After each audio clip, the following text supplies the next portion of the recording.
Come and dream with me.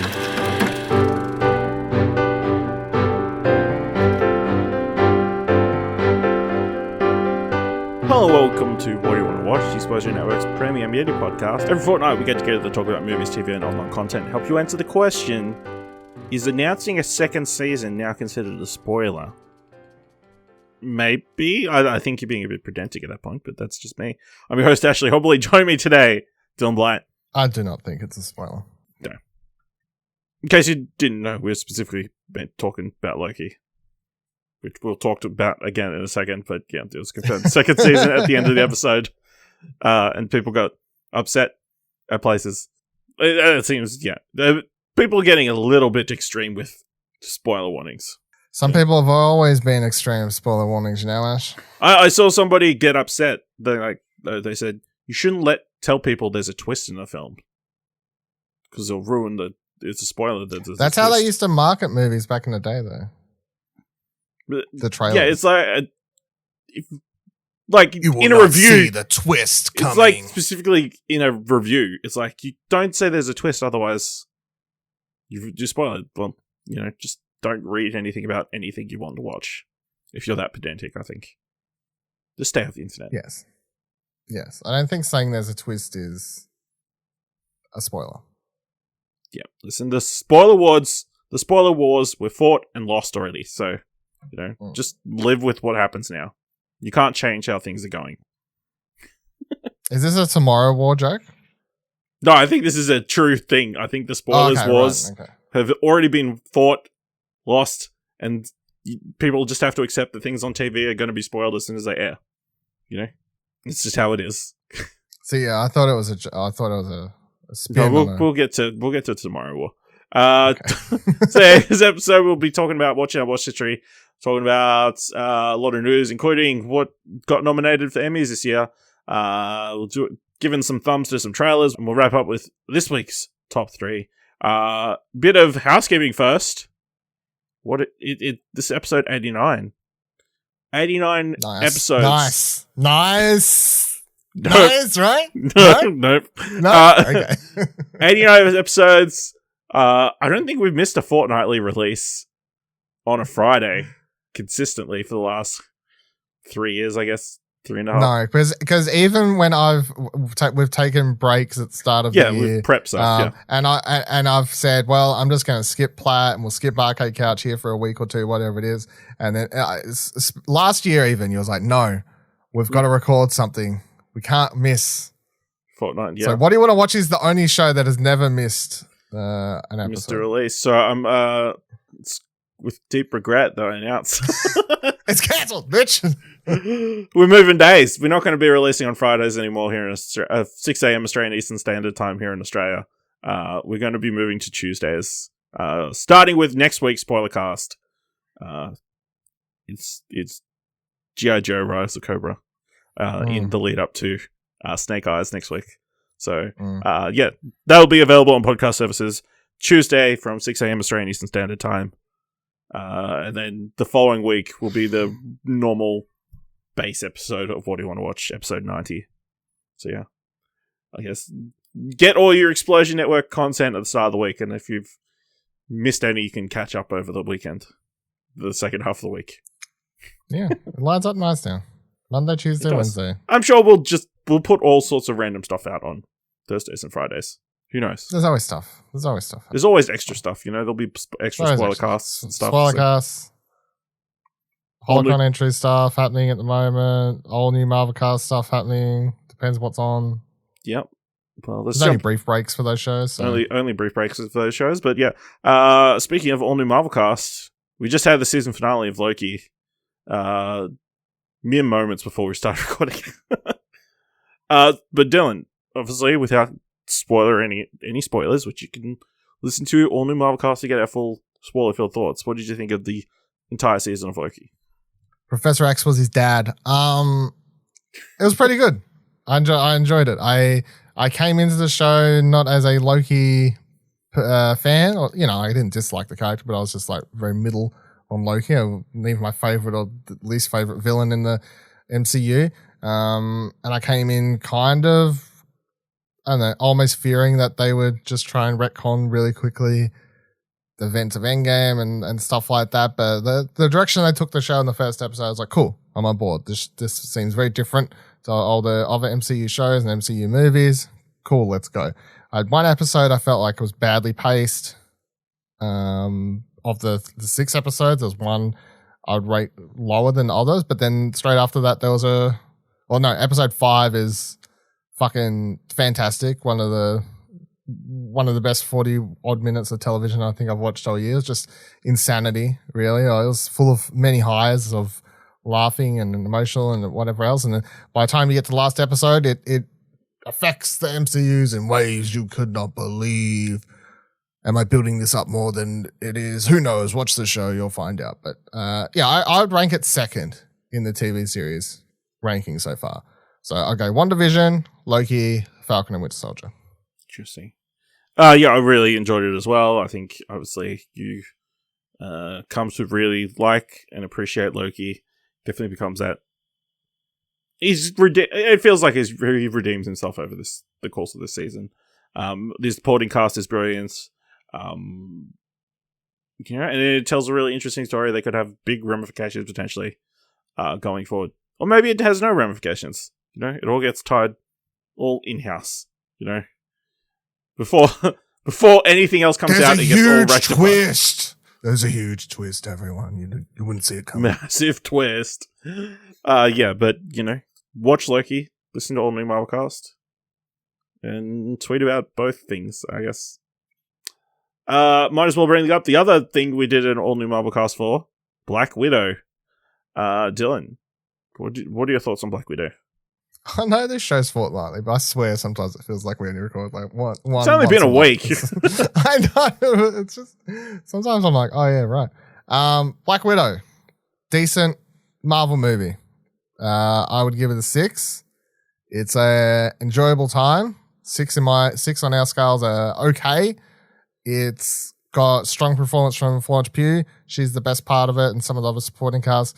Scarlett's fine. I feel like she kind of got the short end of the straw for this film, both of when they decided to give her the chance to do a solo movie for Black Widow and how this is the first time she gets to spread her spider legs. I don't know what analogy.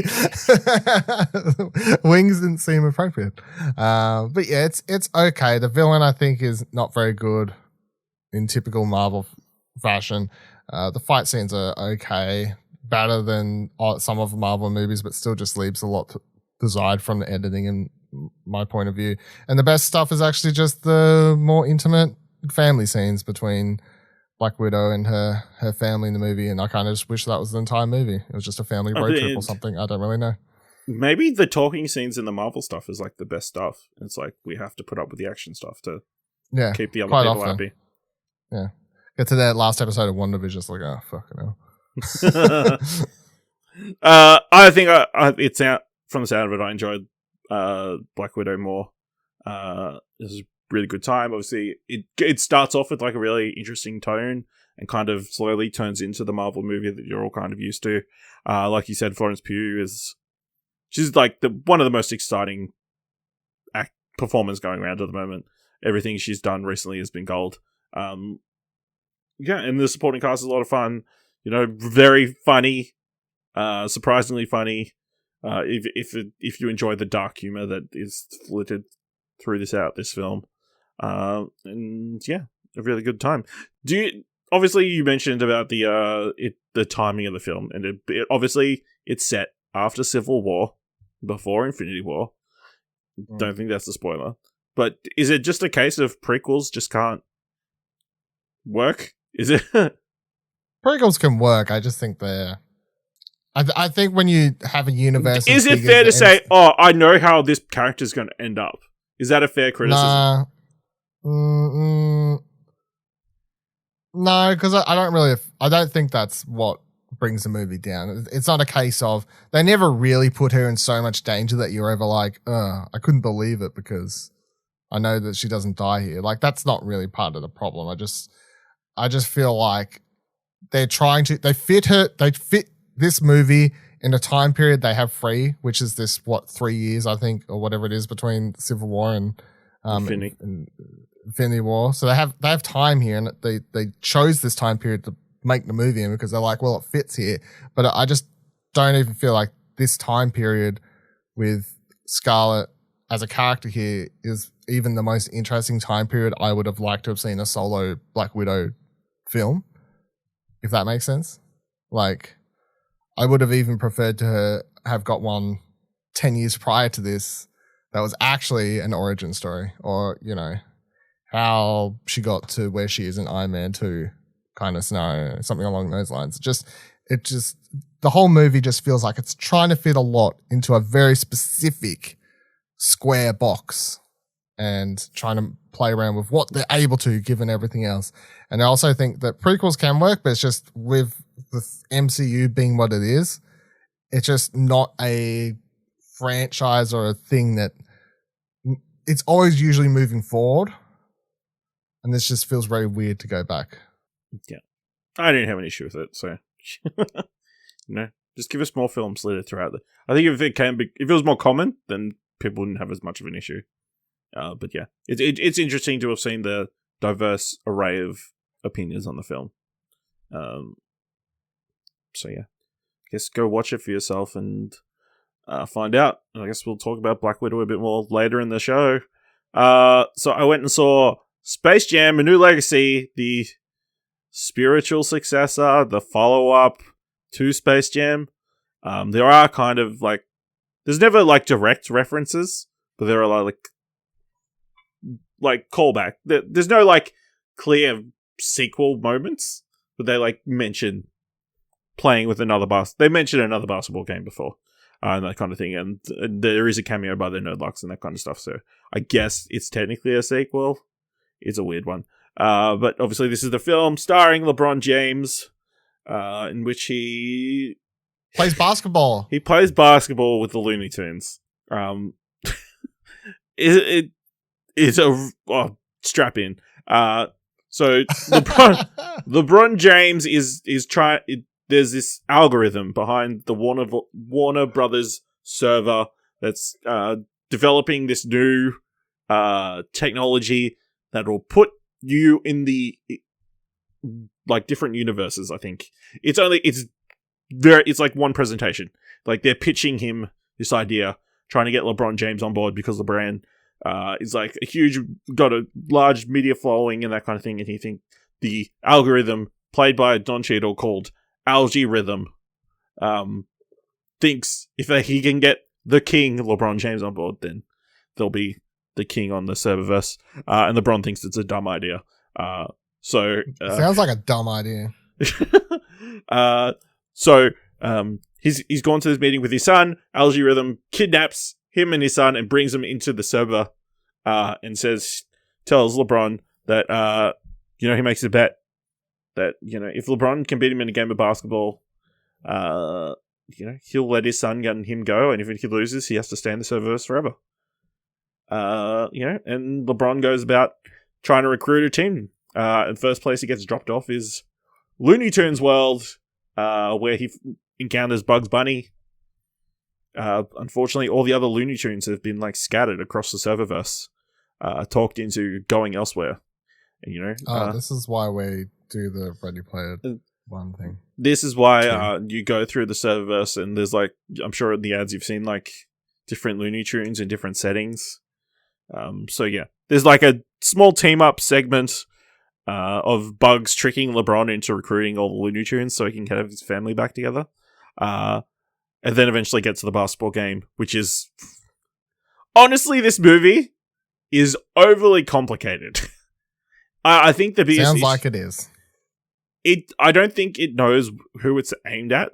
Like, is this a movie for kids? Or is it a movie for people who love the Space Jam movie?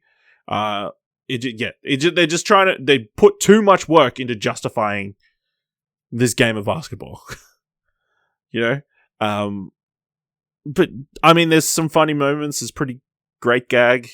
Actually, I don't want to spoil that one. That's pretty funny. But the Looney Tunes, they do their stuff. so LeBron James' son is like he made his own video game.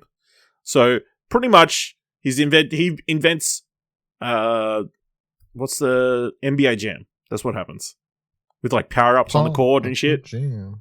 So then the game they play at basketball at the end of the game is like got power-ups and stuff so you can jump higher and get on fire or whatever. Yeah, so and then they're fighting a team of basketball players based on incredible likenesses of real-life basketball players that he's been able to capture on his phone. So we got incredible 3D audio, like 3D motion capture of these basketball players with his phone. And yet that is the smallest piece of technology. This is wild. I mean, it's 2 hours plus long. Way too long. I know we just did a spoiler cast for Space Jam where we said that was surprisingly short. This was surprisingly long. It's less than 90 minutes, the first one. I know. LeBron is not a great actor in this. There is a scene where they're supposed to be shocked by Ali G Rhythm's appearance. Like suddenly pops out like boo. And the look on LeBron's face is like, I imagine the director did 50, 60 takes and he's like, fuck, we're not getting any better than this. We're not getting anything better than this one. We're just going to have to call it a day. Maybe check it out on streaming services when it eventually comes to one of those. You're selling this so hard. Maybe check it out. I'm sure, people in America, obviously, it's coming out on HBO Max. I mean, it's easy to just throw it on, and it's easy to give it a chance when it's not $20 and you have to pay to go to cinema and that kind of stuff. But yeah, my little brother, who I went with, enjoyed it. So, it was just all these figures on the screen. Some of the animation is actually quite good. They've full on 2D animation for LeBron. It feels like very Looney Tunes, and there's a lot of homages obviously throughout it to different Warner properties and that kind of stuff. So some of that, a lot of that is again, is this for kids? Like they reference Mad Max and Game of Thrones and The Matrix, which I'm sure are all big hits with kids. So it's one where it doesn't know who the audience is. It feels like for the most part. Moving on, The Tomorrow War. That released on Amazon Prime a couple of weeks ago, I think probably just as the last episode launched. Obviously starring Chris Pratt. I feel like this one's been heavily pushed pretty hard. So the idea is 30 years in the future, a bunch of aliens have emerged on Earth and are fighting people, and the people in 30 years in the future are losing so badly. They've created a time machine to try and get people from the past to go to the future to fight with them so they can save their descendants from these alien creatures.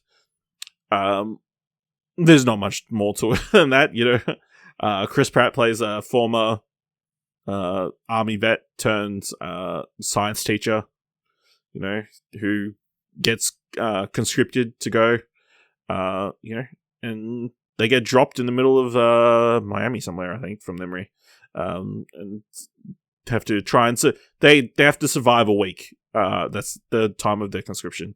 But the Chris Pratt's character is tied more into. There's a specific reason he was brought to the future and that kind of stuff.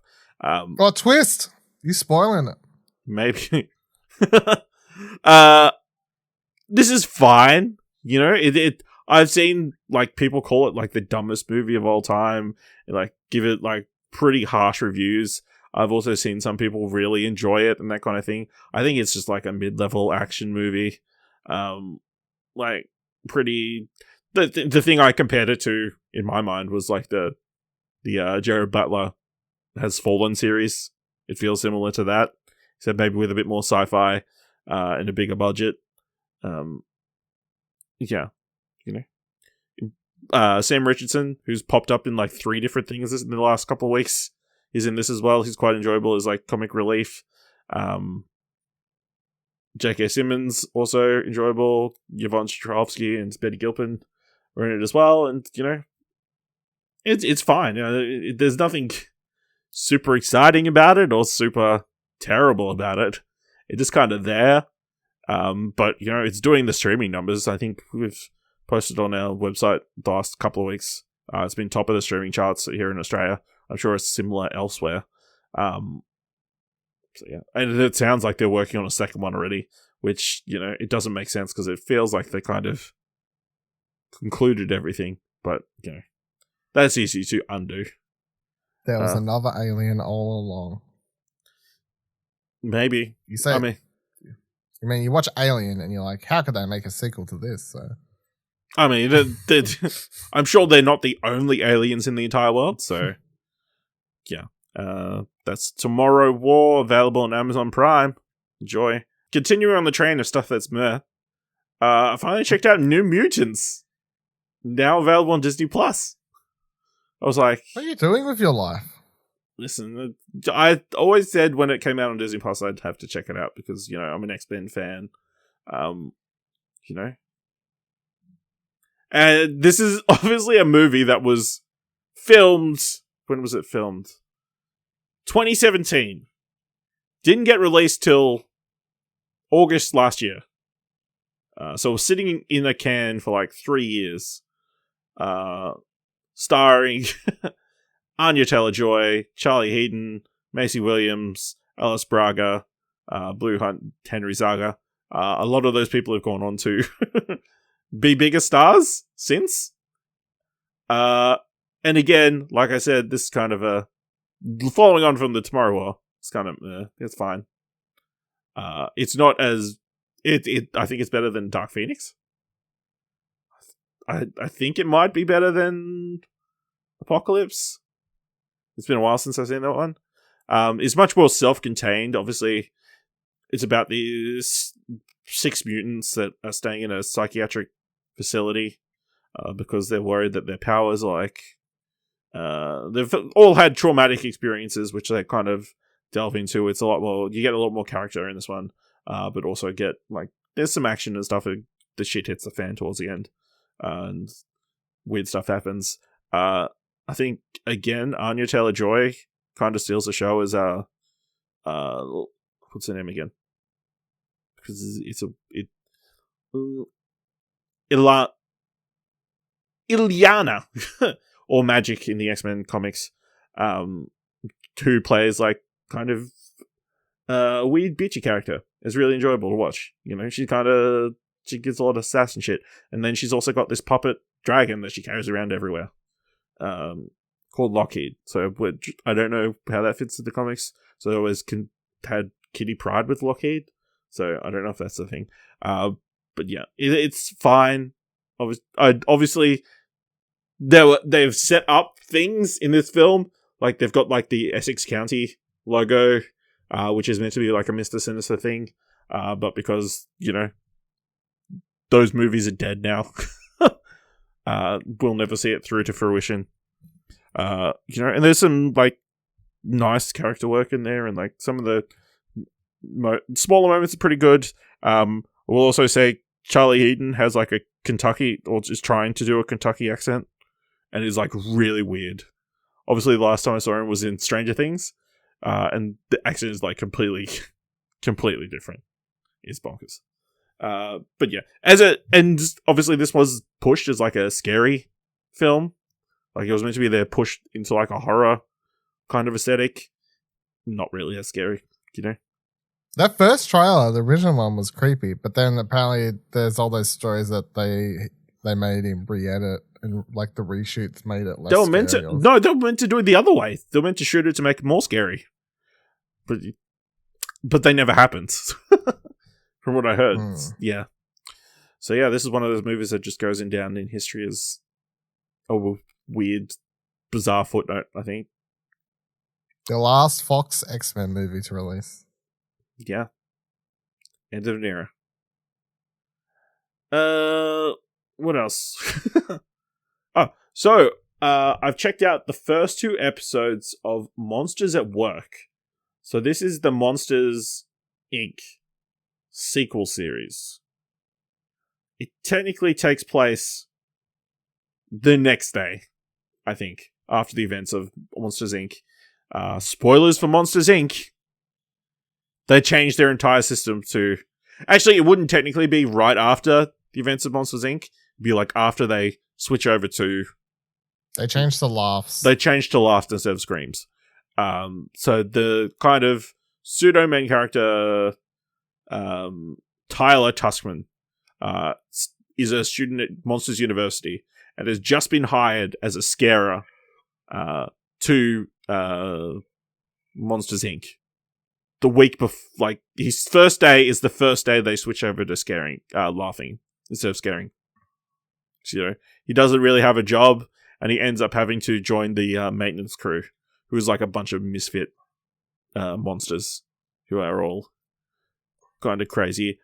He is voiced by Ben Feldman, who people would probably most know recently from Superstore. And man, the bunch of monsters in the maintenance team, they remind me of some of the characters from Superstore.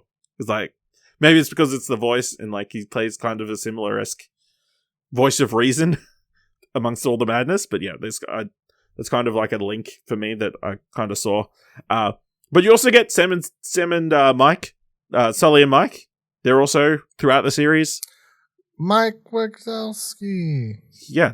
I think I would say switching over, if Tyler's story is the A plot, there would definitely be the B plot so far, either the first 2 episodes. So you are getting a lot of them.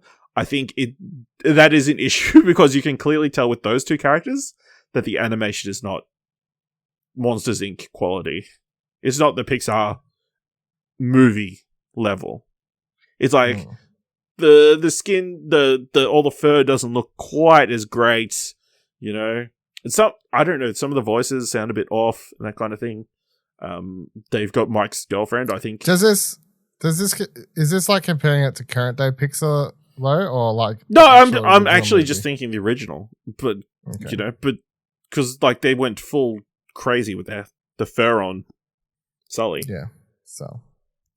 But yeah, it's fine. It's like pretty good CGI for TV.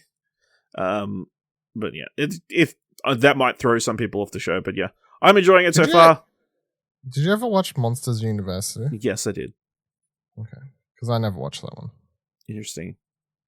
Should watch. But I rewatched Monsters Inc. this year. Yeah. So. Yeah, so you could just jump right in. Nah. You don't need to watch Monsters University to get it. Nah. You know. Yeah. So Monsters work. Crazy that it's finally coming out now. I feel like this was one of the first things announced with Disney Plus. They hadn't started the animation yet. Like, fuck, we're going to announce this thing? What a Monsters Inc. show. That'll do. Yeah. So that's something. Dylan, you checked out Mayor of Easttown, which I'm sure we'll talk about later again in the show. But what did you think of the miniseries starring Kate Winslet? Very good. It's been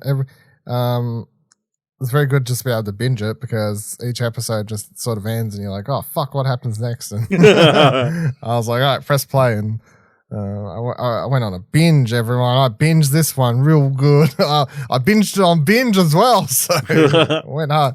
But yeah, for people who I guess missed, because you talked about it, but yeah. If people miss the memo on what this one's about, Kate Winslet plays Mayor something, whatever her last name is. She's a detective in this town, and you got this sort of bunch of things happening at once, but there's a main murder mystery, and she's trying to solve who killed this teenage girl, and sort of crossing over with other things, including her personal life, where she's dealing with a lot there, including the fact her husband's marrying another woman, and she's coping with the fact that her son committed suicide a couple of years prior. Her teenage daughter, is like reaching that age where she's like getting ready to move out for college or whatever the fuck they call it in America. So yeah, there's a lot of interesting storylines and things crossing over. Kate Winslet's really, really good. Like fantastic in this.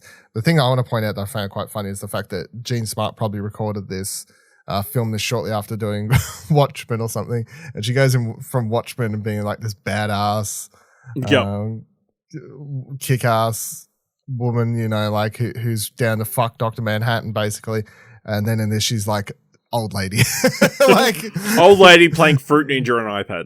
Yeah. It's like such a thing. Like HBO casting rang up and said, like, I know you just got done with that Watchmen thing. Can you like play like a slightly older old lady in this? And you're gonna play Kate Winslet's mother. And she's like, that sounds easy. Yeah, totally down for that. Go for it.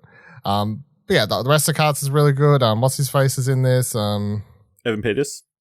Evan Peters is in this. He's as another detective, and he's good in this as well. It's shot really well. They've got like that. I don't know where it's not. It's like that heading towards Canada accent thing they do, like where they do it in Fallout. Yeah. Well, is it like because it's to Pennsylvania, which I think is east of near Philadelphia. Yeah. So you've got like that, which adds a certain vibe. I think it reminds me of Fargo, but Fargo is like the full ridiculous Fargo accent where they sort of play it up because they did in the movie and then they do in the TV shows as well. But once you're heading towards these sorts of small town mystery type things, and you know it's cold and all that sort of stuff, yeah, it's really good. It's what 6 or 7 episodes, whatever it is. Yep, 7 episodes. And now it's Emmy nominated, so yeah, more reason to watch it. Yeah. How did you feel about the ending? Did you see the culprit coming? No. I don't know if it's a spoiler to say I didn't guess who the didn't get the real twist. Killer was, yeah, or I didn't get the twist or whatever. But no, I did not see I could not pick it, did not see it, and it made sense. It was a hard hitting ending, obviously, but I like the way they filmed it, especially the key scene, and all that sort of stuff. No, really, really, really good. Cool. So Young Rock finished its airing here in Australia.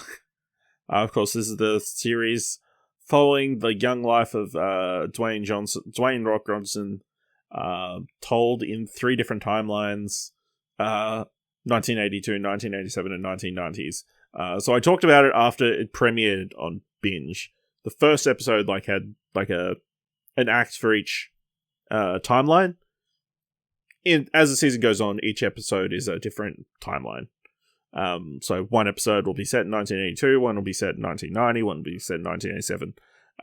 All held together with these series of interviews with The Rock, on his quest on his lead up to his the election for president of the United States in 1932. And yeah, I really enjoyed it. I thought this a great new show. I really enjoy the cast, especially his parents. Obviously, all the iterations of The Rock are really good. You know, it does feel a little bit quick. I think the 90s stuff, the stuff where he's playing football in Miami, I think that one feels a bit more sped up than everything else. I think it covers 2 years, 2-3 years. His entire college experience is covered in this season. There's only 11 episodes, of which there's probably 3 or 4 episodes devoted to that time period. And quickly gets to his post-college stuff in the finale. But other than that, really good, really enjoyable. Also, shout out to his grandmother, who's fantastic as the head of the Hawaiian or the Pacific Wrestling League.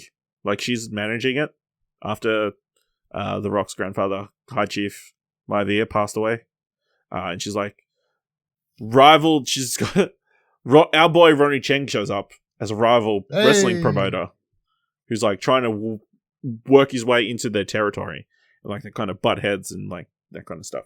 That's got an interesting arc over the season as well. That's probably continued through season 2.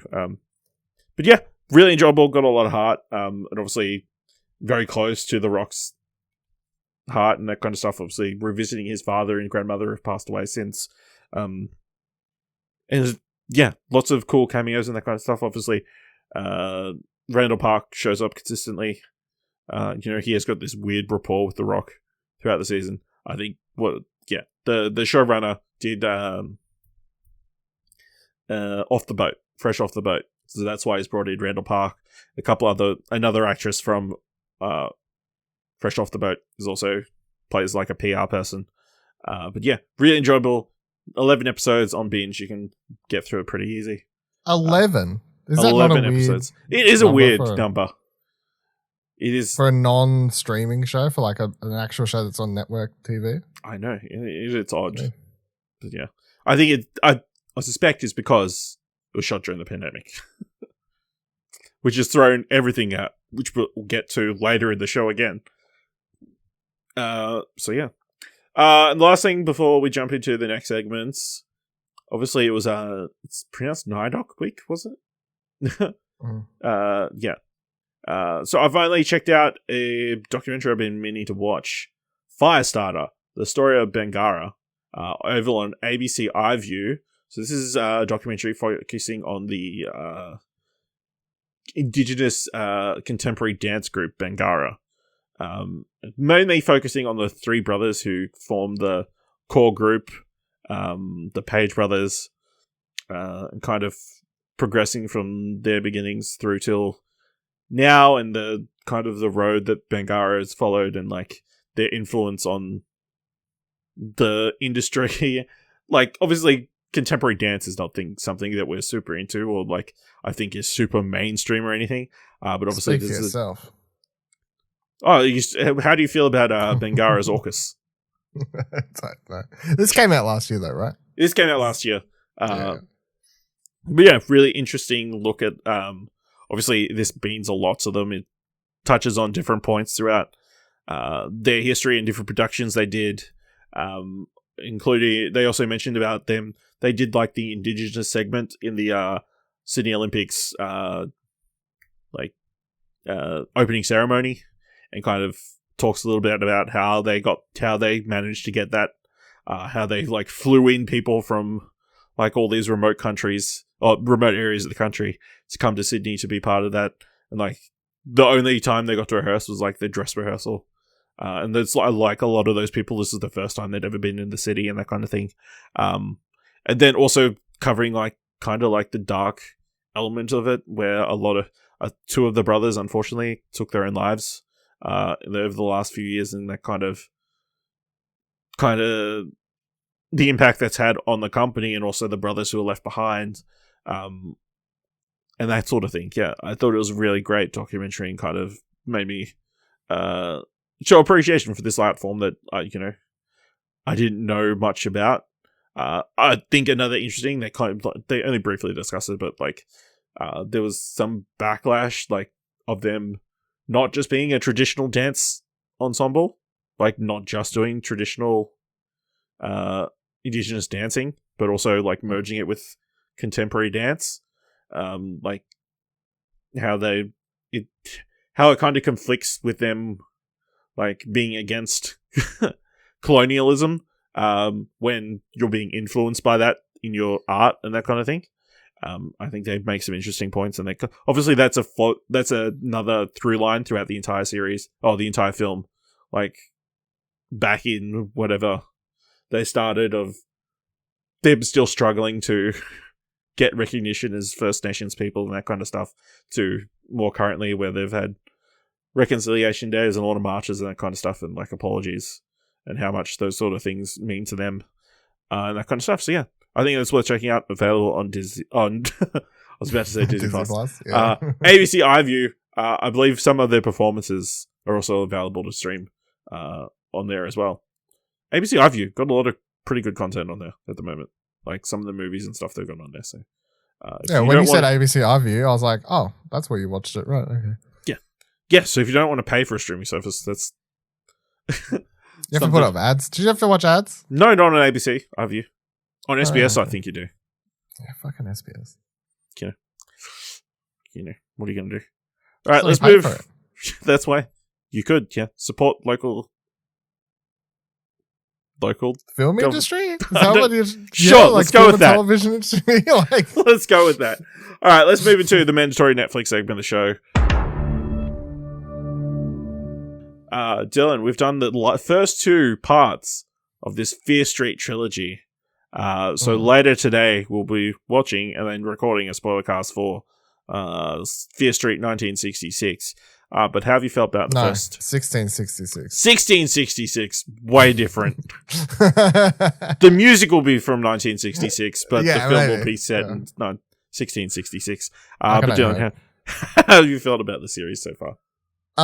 I thought the first part was an okay horror movie that was still like an okay but highly enjoyable horror movie, because I think of just the cast and the characters were quite fun to watch in that movie, and then the core premise set up, which, you know, without spoiling the whole thing, but it basically all comes back to a witch, and they set loose this witch, and then these teen characters are being chased down by a character being controlled by an evil centuries-old witch or whatever, who's trying to kill them because reasons. And there you go.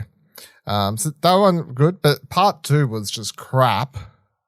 I didn't really enjoy that one at all.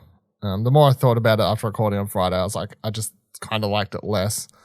I mean, it's watchable. It's not like an unwatchable movie, but I just didn't think it was. It's just like one of those horror movies where I just watched and I was like, just in one ear, out the other. Just nah. Like, not scary, not gory enough. Like, as a horror movie, I'm just like, if you're going to be a shitty horror movie, at least be like entertaining. Fucking like a lot of gore or something that I'm like, just go all out and just be a shitty horror movie. But because the second one's set in, what is it, 1980? Yeah, no, 1970 something, whatever. 1978. There you go, 1978. It's a flashback to one of the characters and how they dealt with the witch. And it's supposed to be like taking off Friday the 13th and all these things, but it doesn't hit any of the marks it's trying to hit. Whereas the first one, although inspired by movies like Scream and 90s slashers, it felt a little bit more original. Now, I have hopes that part 3 could bring things back around, because there's not many horror movies, or especially now. I mean, in general, there's not many horror movies set during 1666 witch trials. Like, there are witch horror movies, but it's not as popular a genre as slasher current day, because they're cheaper to make, because you don't need to make costumes, you don't need to, like, you know, there's reasoning that people didn't make a shit ton of them. So I'm looking forward to that thing. So hopefully it comes around to being as like 2 out of 3 were at least okay, maybe even good, enjoyable horror movies. But yeah, part 2 just generally let me down. As a concept, I've been enjoying it. You know, one new horror movie a week to look forward to watching on a Friday. Cool. Down. But yeah, it's my overall thoughts.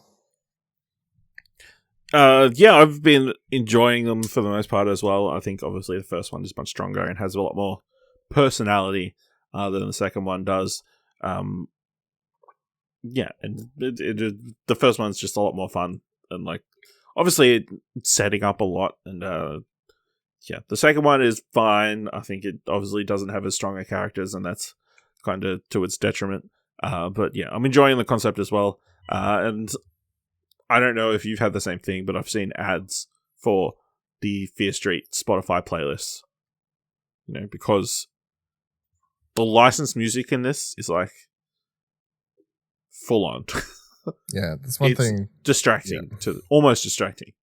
Yeah, in both movies. It's in both movies. Yes, we're both looking forward to see how they do it in 1666. You got a movie in the 90s, cool. 90s music. Got a movie in the 70s, cool. 70s or 60s movie, whatever they had.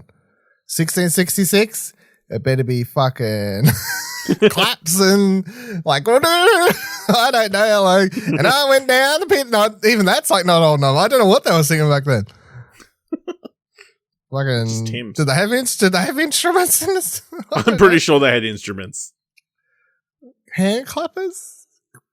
I'm sure they had like drums and like pipes. Yeah, lutes and shit. Yeah, fuck yeah. Go off. Wow. I love that classic by John. by John. All right, moving on. I checked out America, the Motion Picture. So this is an animated film telling an alternate take on the Founding Fathers story of the rebellion against the British Army. Channing Tatum plays George Washington. It feels like very much like an Archer take. Like that's the thing that I felt. I watched the trailer and I'm like, this looks like Archer. So that makes sense. I mean, the art style doesn't quite look like Archer, but yeah, the humor and that kind of thing look like Archer. It's kind of wacky and at times funny. I don't think it's just not consistent through the whole thing. There's some cool, interesting ideas and that kind of stuff, but yeah, it's just kind of it's very erratic. But you know, I enjoyed Channing Tatum's impersonation of George Washington. Like, it's clear that he's got some enthusiasm in his delivery, that kind of thing. Of playing a very much kind of like an idiot version. And there's some interesting parodies throughout the film of different things. You know, and the other funny jokes and that kind of stuff. But yeah, I don't think this is going to be loved by some people, but for the most part, it's like kind of a mediocre comedy, I feel like. But yeah, it does end with a massive battle in which includes giant robot double-decker buses attacking that kind of thing. So yeah, there's some over-the-top craziness in it, but yeah, it's okay. And then I watched an episode and a half, I think. Maybe 2 episodes. Okay. Of Resident Evil Infinite Darkness. So this is the new animated series on Netflix. It's only 4 episodes long. The episodes are like 20 minutes each. So really, they could have just made it one film. Takes place after Resident Evil 2, I want to say. Following it's Leon. After Resident Evil 4. 4? I don't know. Because that's the one where Leon rescues the president's daughter. Well, then it's after 4. Yeah. Honestly, it's so boring. Like, again, I can only get through 2 episodes before I'm like, no, I had enough. There's very little zombies. There's a lot of talking. There's some cool ideas. They're like, it opens with like, obviously I think during the Geek Week event that they showed a short trailer. Of them going into a war zone. Those soldiers are taken and like hung up by the rebels, and then they turn out to be infected. You know, but yeah, it's just it's a slog to get through. And yeah, I just didn't care about any of it. Maybe if I was a bit more invested in the characters and that kind of thing, maybe it would mean more. But yeah, it's not worth your time, in my opinion. The animation's really interesting. It's like very lifelike, but you know, that's fine. Everything else about it is not very good. I haven't seen any good words about this online, so even for people who like the games, I've seen people saying this is shit. So, all right, good to know that my opinion is valid. All right, let's. That's everything I watch history. Let's move into some film news and the big story of the day. The Emmy nominations came out for this year. Lots of surprises, lots of snubs, and somehow Emily in Paris is also Emmy nominated. Even after all the backlash to its Golden Globes nomination, it has somehow got a Best Comedy nomination. But Dylan, obviously you posted the article over on the Explosion Network of all the nominees. How do you feel about this year's nominations? Good list. There's a lot of... It feels like there's a refresh because a lot of shows are finished or didn't have seasons last year. So primarily, there's just a lot of new shows or shows that maybe even second season, but stuff that hasn't been, because you get to a stage in Emmys sometimes where it's like, and the 8th season of this is nominated, and the 5th season of this is not, like there's just the same things over and over and over, apart from a couple things interchanging or whatever. But primarily, I feel like it's just a list of, from at least the stuff I've watched, everything I could have wanted to be nominated, it's nominated, and I feel like there's one snub that I automatically picked up on, but otherwise I feel like it's just a solid list. There's a couple weird things, like I didn't put it in that article, but the guest appearances thing and Don Cheadle being nominated for 90 seconds in Falcon and Winter Soldier, that's weird, but whatever, even he has come out and said it's weird. Yeah, that's an odd one, but other than that, I feel like it's a good old solid nominee list this year. Yeah, I think it's pretty good. I feel like it's obviously dominated by stuff that's was popular and well known. Obviously, there's the shows that I've seen that have been snubbed tend to be shows that maybe didn't get as much love and that kind of thing, or weren't in front of as many eyeballs and that kind of stuff. So, yeah, kind of weird. And I feel like obviously the fact that a lot of these shows took the year off due to COVID and that kind of stuff kind of opened the door to a lot of these other shows to pop up. Like in a regular year, I don't think shows like The Boys or or Cobra Kai would have been nominated. But yeah, it's just because kind of maybe opened it they up. would have. Maybe, I don't know. I haven't watched the season. The first season on Netflix, I mean, that kind of brings it up a bit, I think. But yeah, really good across the board. But yeah, Dylan, what snub are you talking about? Small Axe. Yes, that's something I wanted to bring up. I think with Small Axe, they small fuck themselves is what they did. They cut themselves in the foot. Obviously the discussion about I think maybe to an element, to a certain extent, it's also the critics that were putting it on their best films of the year lists and pushing it as these individual films.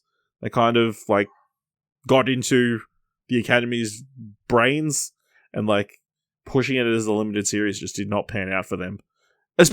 Which is fair because that limited series category is like stacked.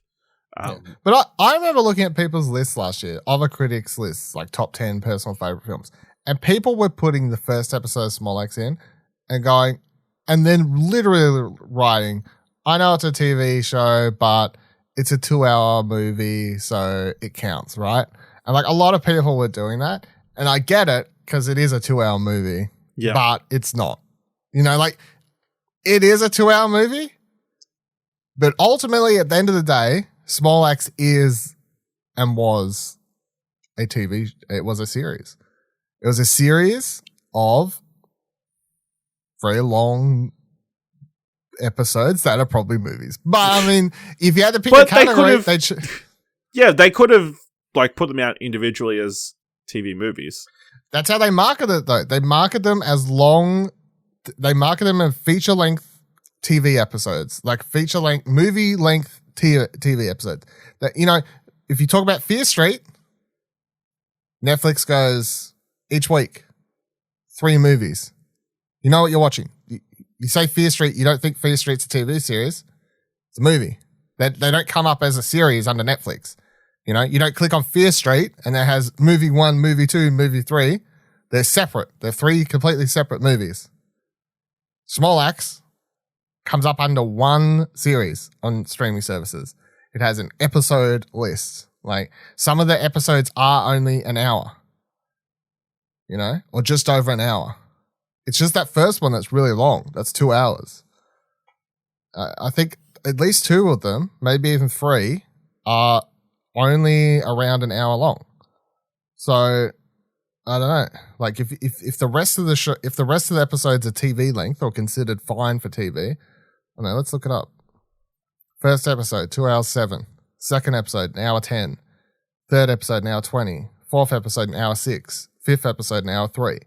Yeah, so every episode apart from the first, you'd be like, oh yeah. Maybe episode 3 at an hour 20 is pushing it, but the others, just sort of sitting around that hour-ish mark, you'd be like, oh yeah, there's long TV episodes. That's fine. But because the first one's a movie, 2 hours, 7 minutes.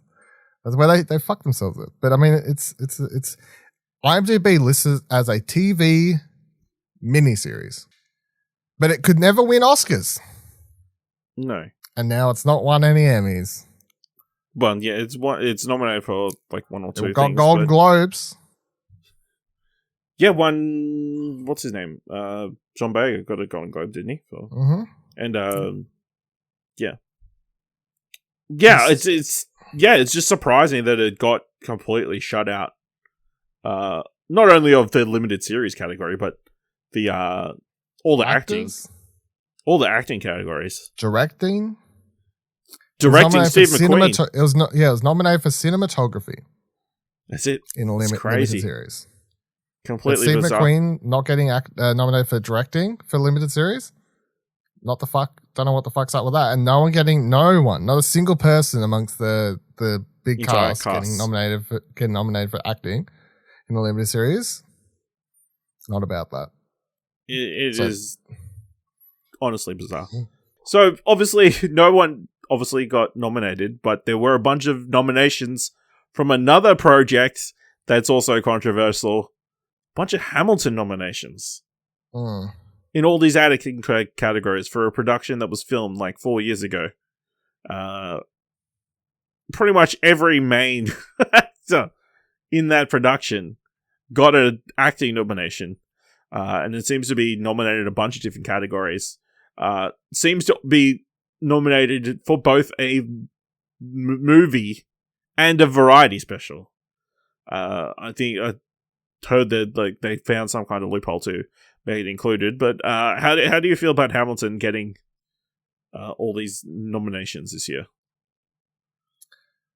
I still don't think it should be eligible, but I mean it's their rules, I guess. But yeah, I mean it's I think it should be eligible for a whatever the category is for a special or whatever, like where you'd nominate the variety pre-recorded special, which it is nominated for.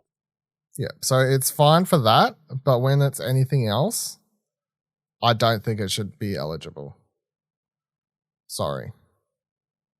Yeah, I'm kind of in agreement. It feels weird that these actors are being nominated for stuff from, again, that they recorded like 4 or 5 years ago.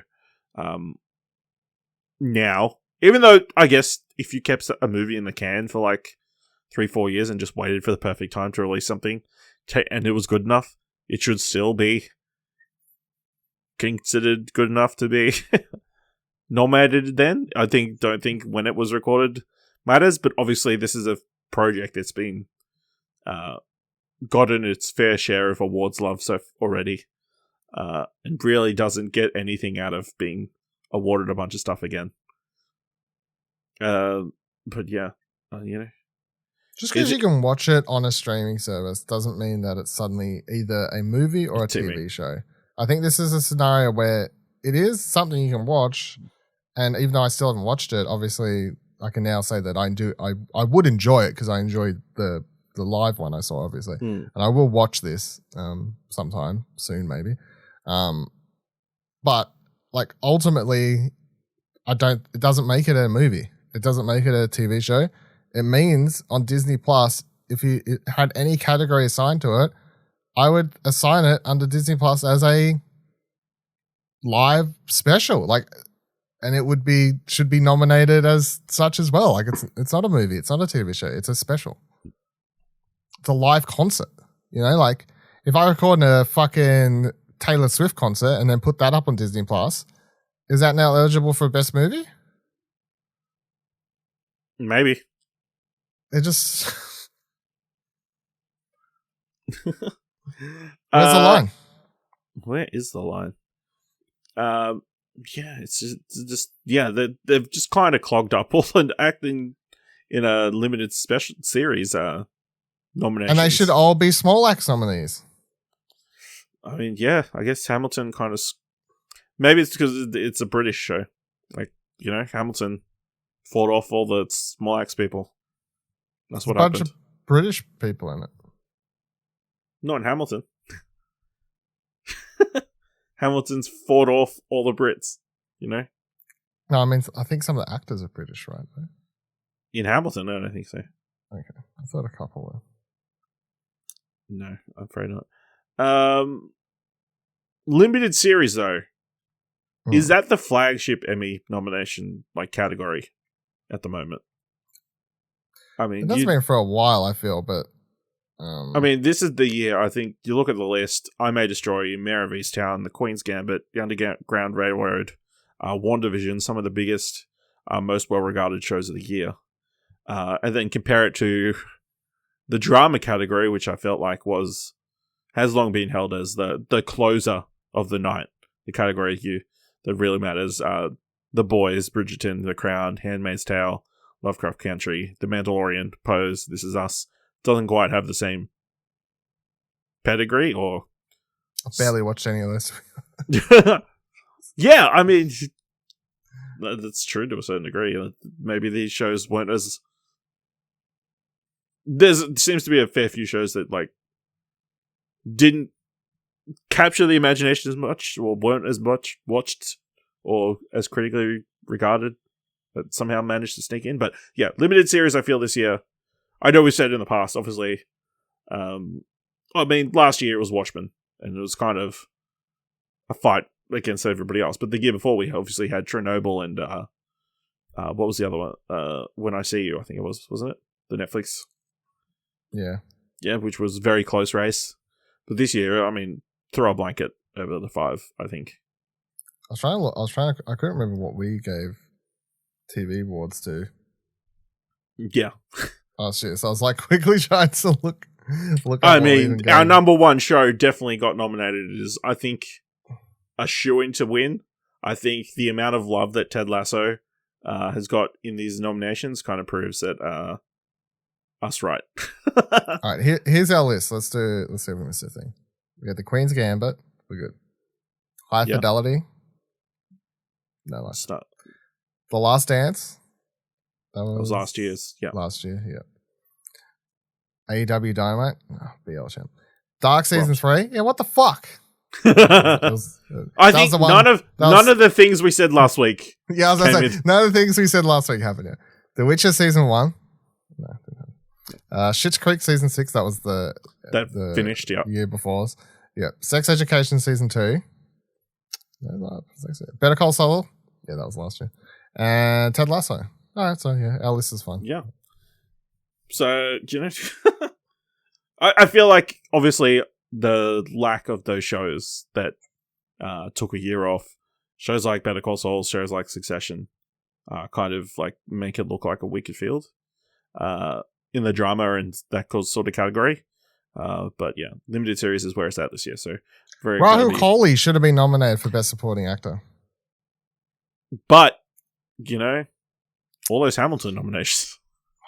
I'm just looking through what else we had in our little top 5s here, and that one stood out. I was like, fuck yeah, he should have been nominated. Absolutely. That would have been eligible for this year. Come on now. But yeah, Ted Lasso obviously getting stacks of nominations. I think it's 4 of the supported categories in the men's side are Ted Lasso actors. So it's going to be hard. I think that's 9. Oh no, that's only 8. 8 different nominees in some of these categories. It's pretty crazy. Yeah. Is there any other ones you specifically want to shout out? How do you think The Mandalorian has a chance of taking out Best Drama? No. Are you surprised Pedro Pascal didn't get a nomination? No. Okay. Anything else you want to discuss about the Emmy nominations? It was good to see WandaVision. Yeah, WandaVision getting a lot of love. Paul Bettany, Elizabeth Olsen, Catherine Hahn, all nominated. All nominated. I believe a couple of episodes for different technical stuff also got up. Mm-hmm. also say, very happy that Bo Burnham's Inside got a lot of nominations. I think it's up Just for 6 crept different in awards. for the eligibility there. Yeah, it must have. Yeah. 6 different nominations. Fortunately, he's up against Hamilton a lot, so I don't know. And I'm surprised the song that he got nominated was for comedy. The song at the start of the special. It's a comedy special, as much as but it's not. no, but the song called Comedy was the song that was nominated, which, it wouldn't have been the one I put, but, I would have put White Girl's Instagram. I mean, that's pretty good, but no. All eyes on me. It's a banger. Catchy. It's catchy.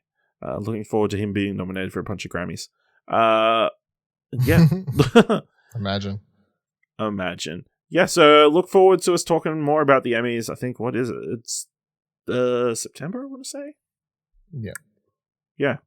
And we'll look forward to check out feed, because we'll be doing a bunch of spoiler casts for some of the stuff that's been nominated, like we have in the past. So yeah. Interesting bit of news that came out today. Apparently, A24 was previously shopped around to different massive studios, apparently asking for setting an asking price of between $2.5 and $3 billion. Sources familiar with the situation told Variety that the Oscar-winning shop behind Moonlight and Uncut Gems had engaged with numerous potential suitors for more than 18 months. It's unclear if those discussions continue to be ongoing. Sources close to A24 said the company is focused on expansion and is not prioritizing a sale. Initially, the $2.5 billion price tag drew some skepticism, but the media landscape has changed dramatically in just the past 12 months. Of course, Amazon has set a deal to acquire MGM for $8.6 billion, price that also seems sky high to industry insiders, and Reese Witherspoon's Hello Sunshine content banner has quietly begun seeking a sale or a partner in a deal that would value the company as high as $1 billion transactions. Dylan, are you happy that A24 is potentially not being sold to a massive conglomerate? Yeah. But I also don't feel like even if they had sold to someone, it would have necessarily meant that A24 was over as you know it. Because I just, like, they could have done a deal where they just stayed solo and they were just brought by a larger entity, Like, I don't really know who or what could have paid them and who would be wanting to do such a deal, but such a deal, isn't out of the question. And I also don't feel like there's any necessary reason to freak out. I saw people online today freaking out. Oh no, if A24 gets brought by someone like Disney, blah, blah, blah, the world's over, last good movies, they all over. What are they doing? Why are they trying to sell anyway? What's going on? It's like, I don't know, business is business. They floated the idea. Someone floated the idea to see if they could get that money. They didn't do it.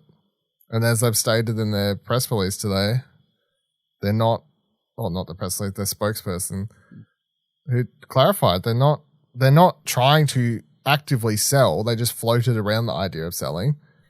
So that doesn't really affect the day-to-day movie side, what they're actually moving forward with. Like, they're just continuing on. They're not stopping making movies, or they're not putting all the efforts into trying to sell because that's what as a business they're trying to do. Like, no one there's trying to make up this money and sell the business. They're like, all right, we tried. All right, moving on. Might try that again in 5 years. I don't know. So, I don't know. I think it's not as big a story as I think some people were making it out to be. And if we never had this leak, or no one had ever picked this up and wrote the story about it, everyone would have been none the wiser and things would have just continued on. So, Yeah, absolutely. I think, it's as much as you say things wouldn't have changed. I think if A24 had been bought by somebody, I think there definitely would have felt, even just in people's brains, like they would have felt like there was some sort of change. As for the price tag, $2.5 billion, $3 million. I don't think that's a crazy amount of money to ask for a company with such a well-regarded pedigree. Their movies make money too. Like they're not huge, but they not make huge. money. But I'm sure they make their money back, and yeah, they're obviously quality content. Obviously, recently they had Minari that was very well regarded. Uncut Gems was snubbed last year, and obviously the Midsummer, The Last Black Man in San Francisco was well regarded, starring Jonathan Majors, and of course Moonlight, which won the Oscar. But they don't have IPs the same way that an MGM or a Marvel or a Fox had for their purchases. You say that, but I reckon you can make a theme park out of A24 films. Really? You could do a ride where you're in a car and then as you're going along, there's like they have a doll in the back that's this other character's head, and the character like lifts its head out, and then as you're going past on this road, that doll gets its head chopped off, and then the ride comes to a standstill, and you all have to discuss amongst yourselves how you feel about this. I'm not spoiling a movie because I'm not saying what the plot for this one is, but you know. Wow. There's one where you just tour a lighthouse and everybody starts having bodily functions all over the place. It's a haunted house, but at the top, you have to race to corners and then you jerk off into cups. Wow.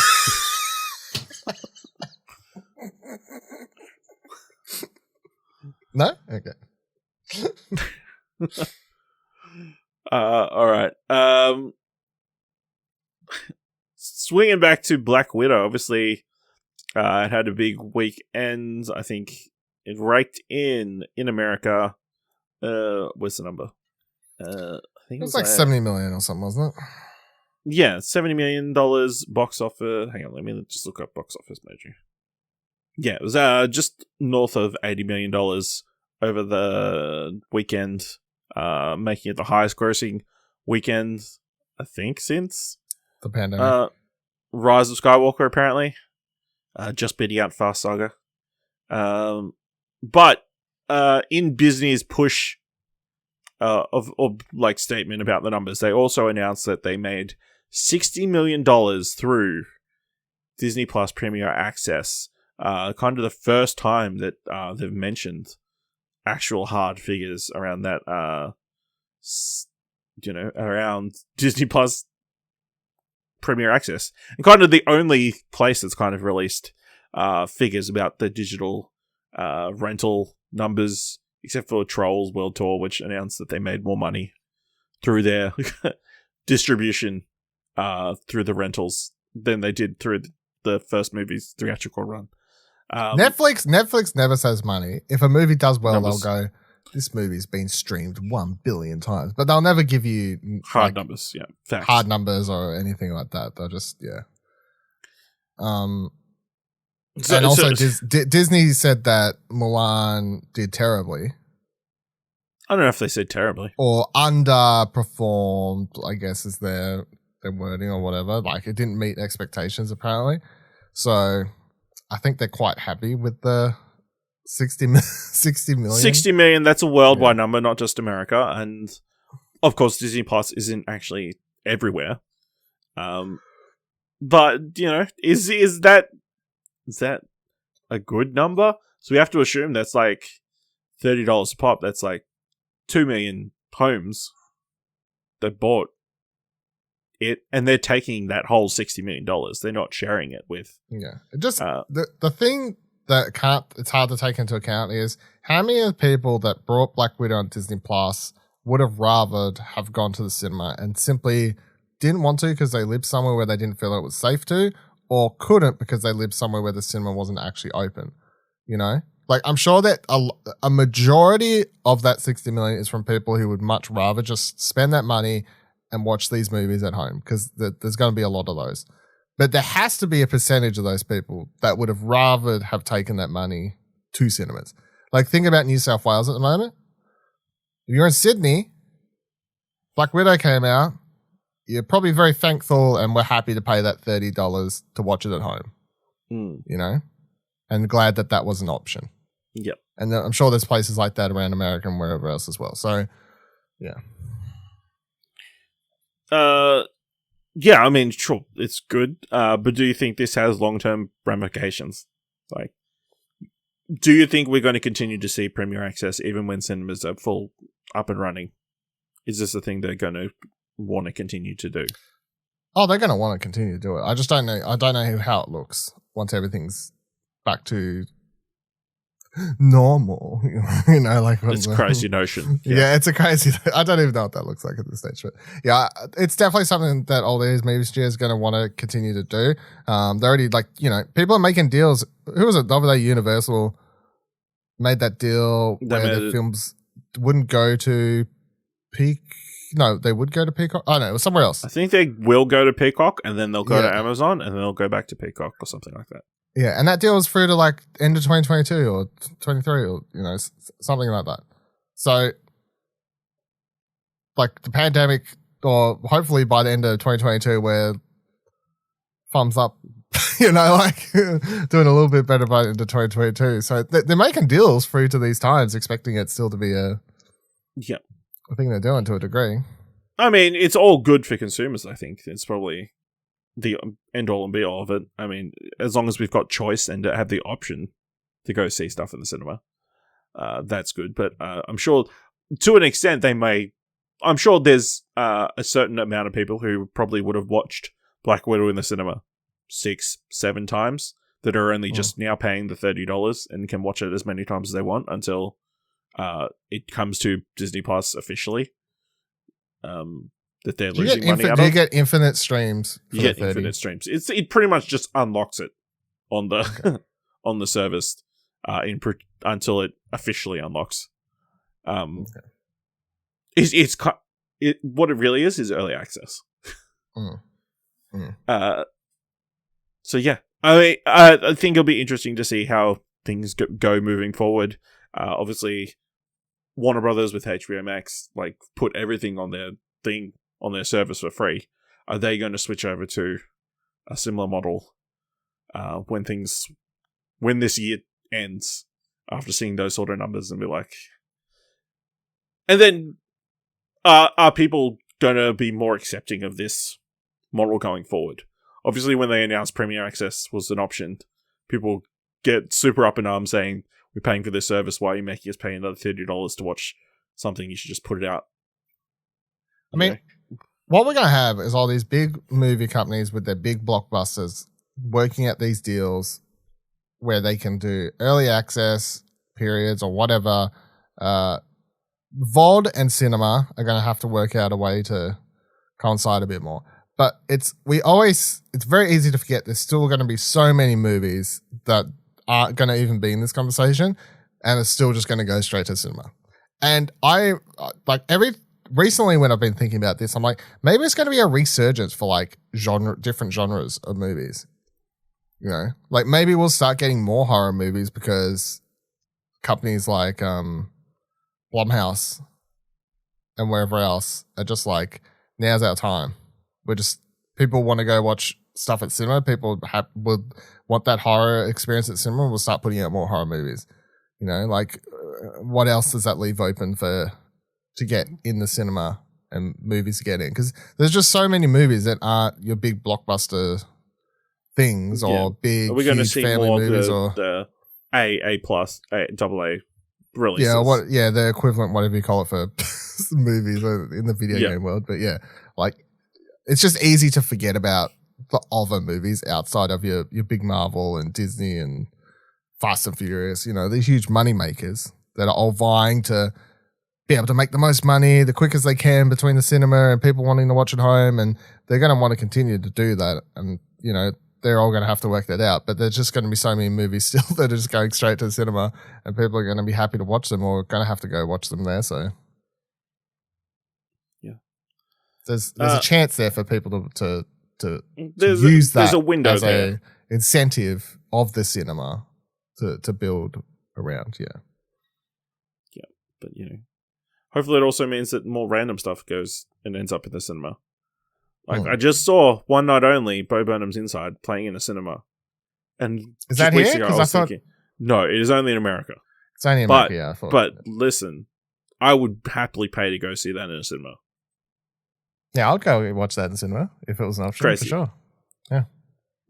Also, while we're doing crazy alongs, do a sing-along version. Sure. Yeah. Have that. Last news story. It's been confirmed Greta Gerwig's next film that she's directing is going to be Warner Brothers live-action Barbie film starring Margot Robbie. So we knew for a long time that Greta Gerwig and Noah Baumbach had been working on a script for Barbie. But yeah, this is the final confirmation that Greta Gerwig will be directing. Dylan, does the director of Little Women and Lady Bird seem like the appropriate choice for a Barbie movie? Yes. But Margot Robbie's been talking about this for ages, being the producer and, on board for a while. Yep. And every time she's talked about the movie, it's been pretty evident that they were making let's just call it a feminist Barbie movie. Like, they weren't making They're not making the made-for-DVD movies, but big screen live action. Yeah, they weren't making an actual Barbie movie, like what people are probably thinking of. They're not making rom-com Barbie for teens, or you know what I mean? Like, I don't really know for what people expect from this. They're making a movie about that character for the modern age. They're trying to explain how one woman could be a vet, astronaut, cowboy, nurse, yeah, housewife. I mean, every time Margot Robbie's talked about this movie, it's very much like we want to reclaim that character in a way that they kind of have been over the last couple of years when they have been adding some of that stuff. Like they started adding let's make sure there's an astronaut Barbie. Let's make sure there's like more so than just the Barbie in the Ferrari. Like all these. Like they started adding, like they added the astronaut, whatever the hell. I don't really pay too much attention to Barbie, let's be honest. But they started adding all that stuff so, little girls can be like, oh, I can do that stuff. So like in line with that change to Barbie as a doll, that's more what the movie is going to be. It's going to be about creating a character that's actually interesting and does stuff. It's not what I think a lot of people who obviously don't keep up with what Barbie's been going through as a character, whatever you want to call her, over the last sort of 5 plus years, I guess, at this stage. So, yeah, Greta Gerwig does fit the MO, I feel. I mean, yes, to a certain degree, but I feel like it's such an interesting choice. Obviously, she's been writing it, so it makes sense that she would direct, but like her and Noah Baumbach aren't exactly known for tackling big franchise stuff. But yeah, and I think most people who think if they're not going to tackle the major Barbie stuff would think they would lean more into a Lego movie kind of direction of like kind of wacky zany stuff. But yeah, it seems like they might be a bit more serious, and not that Greta's work has been completely serious, but yeah, it's just interesting. I think that's probably the best thing that it can be. It's going to be something we don't expect, I feel like, or don't see coming. Which is she got hired to write it, I feel. Yeah, and then through that process decided that she asked if she can direct it now. So yeah, why wouldn't you? On the back of her first 2 films, why wouldn't you? Yeah. Crazy. So yeah, look forward to that. Let's move into some thumbs for trailers. Let's jump straight in. Another solid week for trailers. A few other things popped up last minute that couldn't be included, but yeah. First up, Val, which just premiered at the Cannes Film Festival. Directed by Leo Scott and Ting Poo. Starring Val Kilmer. It's a documentary centering on the daily life of actor Val Kilmer, featuring never-before-seen footage spanning 40 years.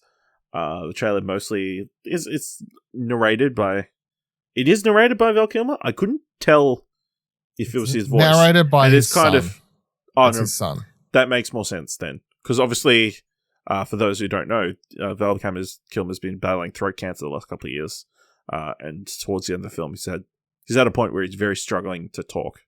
But I was like very confused because it does kind of sound like Val Kilmer, but it's because it's his family. His son. Yeah. And the major thing is, over his entire career, most of his life, he just likes to film stuff. A lot of home videos and that kind of stuff. So there's a lot of behind the scenes footage of different projects that he's done over the years. So what do you think of the trailer, Dylan? Does it get you excited? To a degree, obviously, it's like, get me excited. I kind of wish that he wasn't going through what he's going through. That's led to this movie being sort of the setup. Because, it's not like, oh, here's my life, and by the way, here's where I am now. Like, the trailer sets up, like, the reason I want to do this movie is because of what's been happening in my life over the last couple of years. And I want to get to the trailer narration has him saying, I want to do this movie now while I can tell my own story, comparatively until, like, after I die and then someone else does it for me with this footage. So, like, the movie is centered around his battle with throat cancer. So you can't really escape that dark cloud, I guess, that's hanging over it. But yeah, it is super interesting to have someone who has all this footage that they can play around with and edit and all this sort of stuff. And, Valve's been in a lot of big famous movies, often as a supporting player, but to huge movies, and he rubbed shoulders with some of the biggest names, of course, and big movie roles. And, he was one of the, I can't remember, I think they had a name for those, like, 90s young. The Brat Pack, wasn't it? That was it. I think, was it? The Rat Pack, yeah. I think it was part of the Rat Pack. Pack. Yeah. So I'm keen. Definitely keen to watch it. This looks really interesting. Obviously, like, I don't think I'm like a massive Val Kilmer fan. Obviously, Batman Forever is my least favorite Batman film. But it definitely looks like it'll be an interesting look at his life and behind the scenes of all these different movies that I haven't seen. Oh my god! But yeah, I thought it was a good trailer. I'm going to give it 2 thumbs up. Really, like, made you feel and got you interested in the film. What are you giving it, Dylan? 2 thumbs up. Yep. All right. Well, Val will be releasing on Amazon Prime August 6th.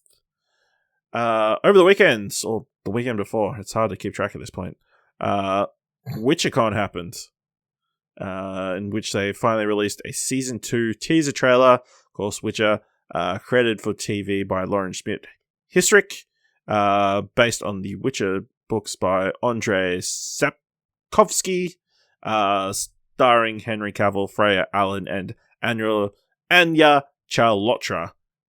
Convinced Yennefer's life is lost at the Battle of Sodden, Geralt of Rivia brings Princess Cerelia to the safest place he knows, his childhood home of Kaer Morhen. Dylan, as a Witcher fan, what do you think of this season 2 teaser? Really good. Really keen. I think the thing that's exciting about this one compared to the second season is, of course, now you've got the first season. Geralt and Ciri. Sorry, what? Compared to the first season. Yeah, compared to the first season, is that you've got Geralt and Ciri together now. So there's no more. The first season really just did feel like the origin story. And spoilers to a degree of that now. I mean, it's been a while, but you've had nearly 2 years. The fact that the first season was told at different times, periods. It was non-linear. It was non-linear, and it didn't tell you that, and that kind of threw a lot of people and just added this whole confusing layer to the show. And I think it made it harder for some people to get into just by, like, reading some of the reviews and just general Twitter reactions at the time. Some people were struggling with that. So this season looks very much more straight. They're together. They're going to Kaer Morhen. Things. And then they're going to have their story. And then you're going to have, I guess, one side story. I don't know at what stage Yennefer, like, jumps into it. Re-emerges. First episode, second episode, third episode, who knows? But it's like she's the only other main character who we're going to be swapping to instead of jumping around like 3 different time periods and trying to figure out where they all fit together. So yeah, I just think it'll make it a much more enjoyable season. I'm just keen to see those characters play off one another as well. And I hope that they were playing Gwent on the table, or the witches in Carmoran, because they were playing something. I'm not sure what it was. I can only hope it's Gwent. At least half an episode committed to a match of Gwent. I can tell you one reason it probably isn't. It's because that the author, Andres, whatever his last name is, sorry. Yeah, because if he's had bad relationship with CD Projekt Red and the fact that they invented Gwent, so maybe not. Oh, that's a shame. Yeah, I thought it was this good teaser as well. Obviously, setting up the Ciri Geralt relationship and tackling, probably learn more about witches, I'm assuming. As someone who's never played. Begins her training. Begins her training. That kind of stuff, you know? And it looks like, you know, again, like you said, a more linear series going forward, which will be easier for people to get into and that kind of stuff. So yeah, the case because after the stinger at the end with Yennefer, because you don't see the whole trailer until that couple seconds at the end. It's like easy to forget that the last time we saw her, she like had blown up and something had happened to her. Like, so that's why I think when they have that scene, because she blinks back in and she's like, "Oh well, where am I? What's going on?" Yeah. So yeah, I'll give it 2 thumbs up. What about you? 2 thumbs up. So we've still got a while to wait. It doesn't release till December 17th, 2021 on Netflix. Makes sense. The first season came out in December as well, remember? Yes, it did. So, which is a weird time, especially for us.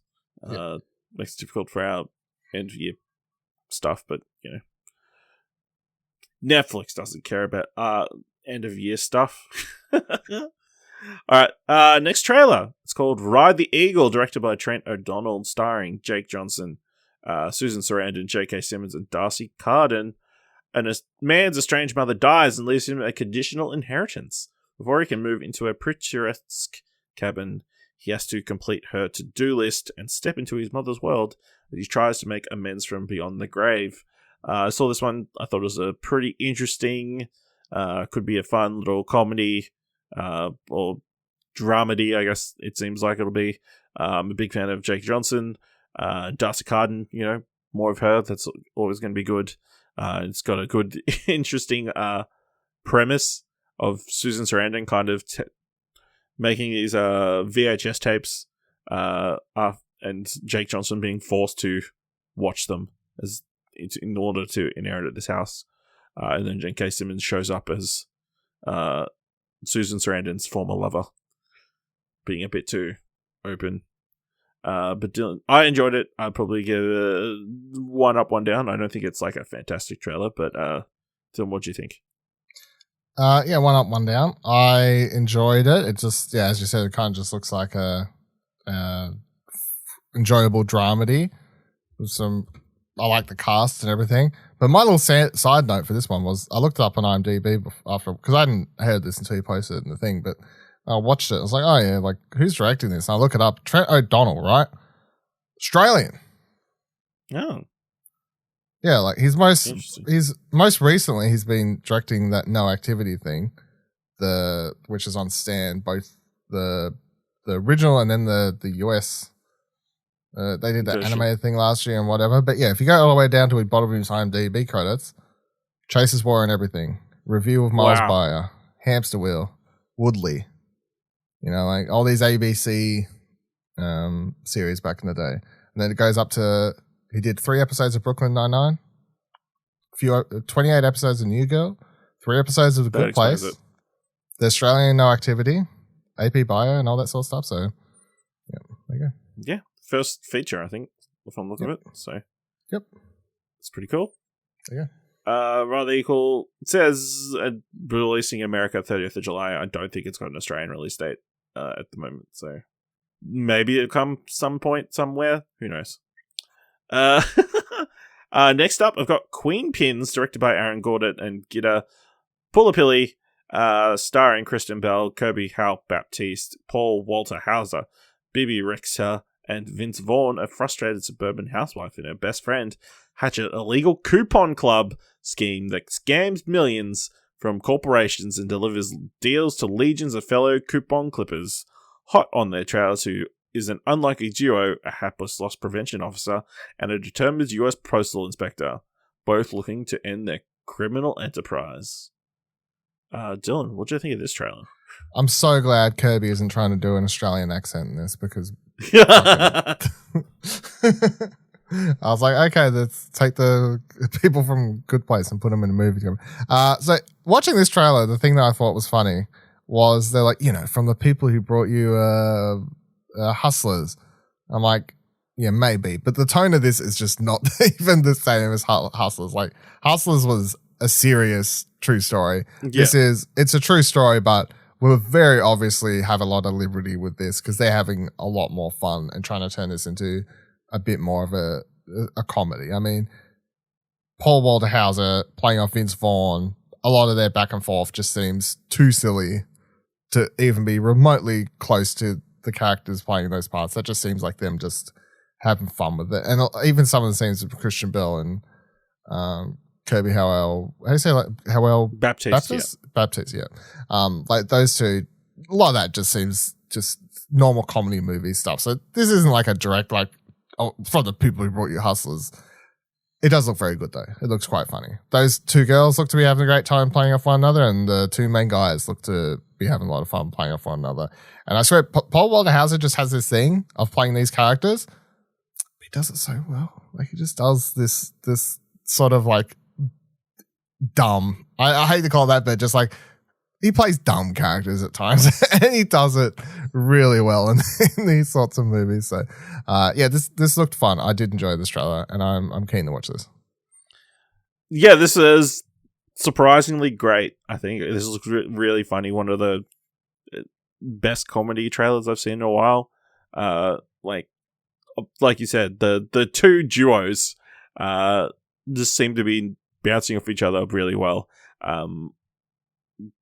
Yeah, and just a weird premise of these women counterfeiting these coupons and then selling them, and then the people tracking them down are these two random, a postal officer and for all the what I say. I would say this all sounds crazy, but I did watch that. Remember, I watched a documentary about the McDonald's thing. Yeah, that's still coming. And this reminded me more I was thinking about that doco while watching this trailer, because I was like, this is just similar sort of like small town America, like people clicking on to such weird loophole ways to get these things, and yeah, it's funny. Yeah, absolutely. So Queen double Pins, up, by the way. Yeah, double thumbs up, really great. Queen Pins has a release date of September 10th, 2021. In America, hopefully it will be pretty soon around here as well. Again, this is a cinema movie. Not all these things are going to streaming services. Well, I don't know, because Showtime and Paramount Plus bought the streaming rights, so yeah. But it Sticks got the Sticks Films got the distribution, so I'm assuming it is coming to cinemas first, at the very least. Yeah, so look forward to that. Final trailer dropped like very early before recording, or the day before recording. Turning Red, the next Pixar film, directed by Dominique Shi, who previously had done the Bao short film that I thought was really great. Starring Rosalie Chiang and Sandra Oh. That's all the cast we know so far. The premise: in Turning Red, Mei Li is a confident 13-year-old torn between staying her mother's dutiful daughter and the chaos of adolescence, and as if changes to her interests, relationships, and body weren't enough, whenever she gets too excited, which for a teenager is practically always, she poofs into a giant red panda. Dylan, what do you think of this trailer? Or teaser? It's like a teaser, but it's like just 2 minutes. It's like it's a scene from the film, pretty much. Yeah, it's very odd, but I really liked it. I'll get my one negative out of the way straight away, which is I just don't feel like some of the like obviously the movie's still a ways out, so it doesn't really matter. But like the animation just felt slightly, I don't know, DreamWorks is the easiest way to, like it didn't look quite Pixar to me, but I'm sure they'll get there by the end. But otherwise, I like the premise. I like the design of the red panda. I like the cast. I like the director because I too really liked Belle. So I think it's kind of crazy for new talent coming through Pixar as well because we get used to so many of the same people or co-directors and whatever else just doing the same. They just rotate and rotate and rotate. So to have someone who's just come off one, they were in the animation department obviously doing other stuff, but to come off one well-regarded directing short film and then get straight into a feature, I feel like that's substantial and is good. And it's not another white person, so that's good also. Because all Pixar directors are pretty sure nearly all of them are just white dudes. White dudes. They're nearly all white dudes. So yeah, I think they are. Yeah. She might technically be the first female who's gotten to finish an entire Pixar film. Yeah, solo. There's no like co-director or anything. So yeah. I really enjoyed the teaser or the scene as well. Interesting. I'll be interested to see where it's actually set. Like, I think the rooftop she's running along the top very much remind me of Asian cities and that kind of thing. So, is it set in Asia? I didn't think it was because I thought the kids or is it just like there's an Asian segment of town? Yeah, that's what I was thinking. I was thinking it's America, like maybe an Asian, like whatever community, side town or whatever. Because the kids looked varied ethnicities, I guess. Like they didn't. Yeah. So I don't know. We'll find out soon enough. Yeah, I really enjoyed the little bit. Yeah, I really enjoyed it. We're definitely getting this new era of Pixar. Obviously, a lot of their mainstay directors have gone on to other projects, and we're getting a new. Or had to leave because they were bad people. There was just the one. Okay. But yeah, we're getting a new wave of younger directors and that kind of thing. So yeah, this is pretty exciting. It looks pretty. Of course, it's very much that. It's more of that cartoony style from. It's more Luca than it is, what their Buzz Lightyear movie looks like is going to be. More cartoony. But yeah, I'm very keen. I would give this 2 thumbs up. Would you? 1 up, 1 down. 1 up, 1 down. All right. Turning Red is currently slated to release in theaters March 11th, 2022. In theaters, a Pixar movie in theaters. Crazy notion. All right, let's wrap up this episode with our What Do You Want to Watch? Top 3. Definitely in the top 3. In celebration of Space Jam coming to theaters, this week's top 3 is top 3 performances by athletes. Yay. Dylan, why don't you give us your number 3? My number 3 is...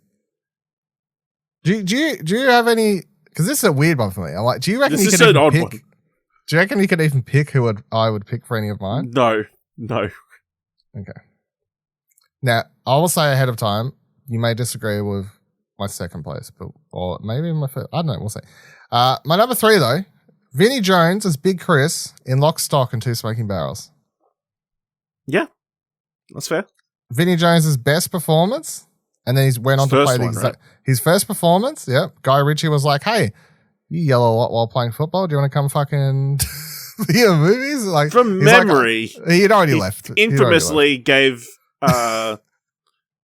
someone a squirrel tackle on the pitch.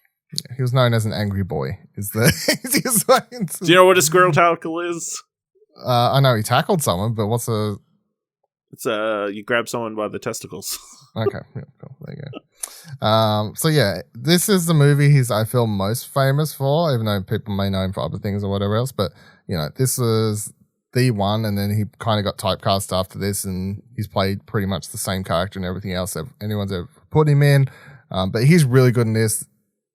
Quite funny, threatening of course as well, just as the hard ass. Funny, he does land the slight dark comedy with some of the delivery of the stuff, and between him and like interactions with someone like Jason Statham in this movie as well, of course. But yeah, that's my number 3. Okay. My number 3 is Mike Tyson as Mike Tyson in The Hangover. This is terrible already. Come on. Already. Yeah, I think, he just added such a charm to that film, and like they kind of made it, he just made that film kind of stand out a little bit more. Obviously catapulted his career. Post that, I feel like he's kind of been riding off the wave of his popularity and love of that. Like, I think he had that animated show based on himself that's pretty much playing the character that he played in The Hangover and that kind of thing. So yeah, The Hangover, for better or for worse, continued Mike Tyson's career in film and television. Dylan, what's your number 2? My number 2 is Arnold Schwarzenegger as the Terminator in Terminator. Wow. Now, I guess, because you said athletes, not sports players. Yeah. So no, I left it quite a little bit broad. Yeah. As long as you didn't delve into another certain genre, I'll be happy. But yeah, I'm willing to accept Arnold Schwarzenegger in the Terminator. It's his first role as well.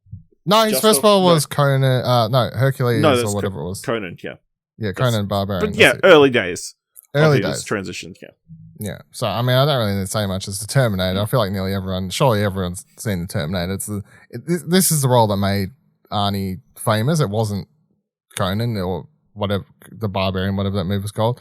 Even though he was pulled out of bodybuilding to play that. And he was a multi-winning, whatever the title is, I don't know, Mr. I'm fucking big muscles, mate. Like whatever that, whatever he was. He was pulled out to do Conan, the Barbarian, or Hercules. I honestly can't remember which one it was. I feel like it is Conan. There we go.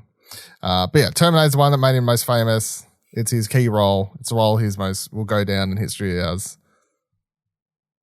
He's great in it. He's scary. He's daunting. He doesn't say much. I'll be back. Probably for the better. Come on.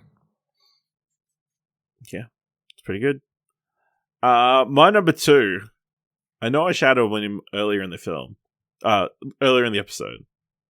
My number 2 is LeBron James in Trainwreck, the Judd Apatow comedy. You're not going to like my list. Terrible so far. I really enjoyed him, like, playing off Bill Hader. I think that's probably the main thing that's helped him, He doesn't have to be super serious or anything. It's just, like, making fun of Bill Hader, giving him relationship advice. Is trying to hook up with Amy Schumer. Just taking advantage of him being his element. I think this movie gave me hope that Space Jam would be good, and he didn't deliver. So, but Trainwreck's still a solid movie. Good Judd Apatow film. Dylan, what's your number 1? My number 1 is Carl Weathers as Apollo Creed in Rocky. Okay. Yep. Good. You're like, yeah, it's okay. No, yeah, I haven't seen it, but yeah, I was happy that you didn't go the wrestling route. That was the only thing I was concerned about. I mean, so wrestlers are athletes, but I also feel like it's acting at the same time. So it kind of feels like it's not. It's not as much as a transition as athletes in other roles. But yeah, I'm not going to say that you're not an athlete if you're a wrestler, because obviously there is a degree, but it's still acting at the same time. So, no, I kind of didn't want to pick John Cena or fucking The Rock or whatever. But all these are better anyway. I feel like if I did a top 5, I would have probably picked The Rock for something. But yeah, Carl Weathers though, Apollo Creed. No, Ash hasn't seen Rocky because he's fucking crazy. But Rocky, one of the greatest movies of all time, one of the greatest sports movies of all time. One of the best sort of movie stories of all time, of how Stallone wrote that and then got that movie made, and how it all came together. It's just amazing. And, casting Carl Weathers as Apollo Creed was pitch perfect. I feel like I have to spoil Rock. I mean, the movie's so old. I know you haven't seen it, but it doesn't really matter. But the reason he's so good is because of the way the movie's written. which is that he's not Apollo Creed isn't written as this be-all, end-all villain that in any other sports movie you would have to have Rocky beat him, and that was the way he'd be written. He's written as the nemesis, the person that Rocky's wanting to beat, but he's also written as the best. He's the best boxer, and Rocky's the underdog. And the fact that at the end of the movie, Rocky doesn't beat him, and he just has this fantastic fight, and the moral of the story is that Rocky actually just went bell to bell and actually survived and didn't go out with him. And then the fact that Apollo then comes back as a friend of Rocky's in future films. And then, of course, we now have the Creed franchise all built around Apollo Creed's son. It's just one of the greatest, I think. You always think about Rocky when you think about the Rocky films, but I think Apollo Creed and he's a very important character throughout all those films, of course, up until Creed, of course, now spinning off with his family and that. So, and he does such a great job in those films as well. I think he's underrated, and I think people just, I don't know. Yeah, I think people undervalue that role and how good he is in that role because he's very showboaty. He sells it so well. Like he comes out in the full American attire, and he makes you dislike him just enough, but not enough that you can't like him in the next movie. It's kind of perfect. So yeah. All right, my number one. Yeah, here we go. Listen, this is my list is so good. My list is good. I was happy with my list, by the way. It's a good list, so it's a nice contrast to my list. This one is a very nostalgic pick. A film that I love from my childhood, which I know definitely would not have held up. I just had a look. It's currently got a 5% on Rotten Tomatoes. Oh my god! It's Shaquille O'Neal and Kazam. The film, he plays a 5,000-year-old genie who ends up in who accidentally gets stuck in a boombox and grants a child 3 wishes.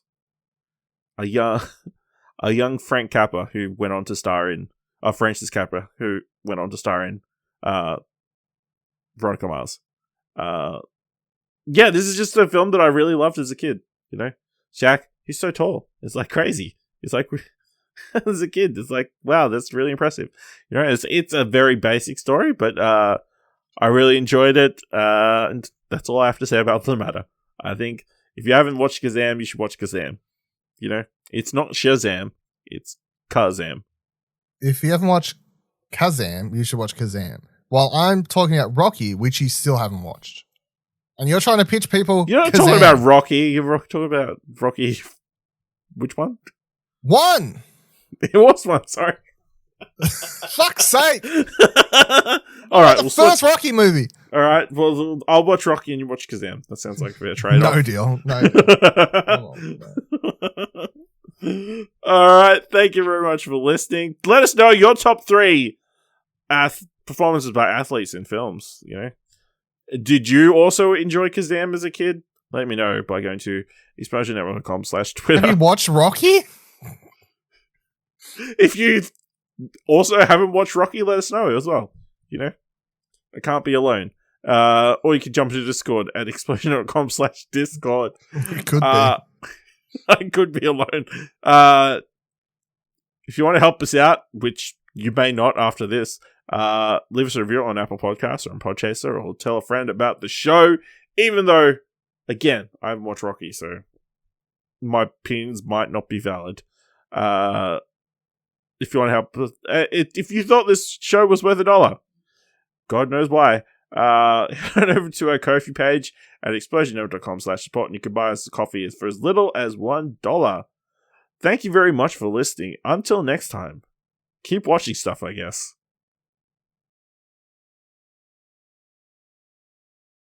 What a great episode. Your list is so shit.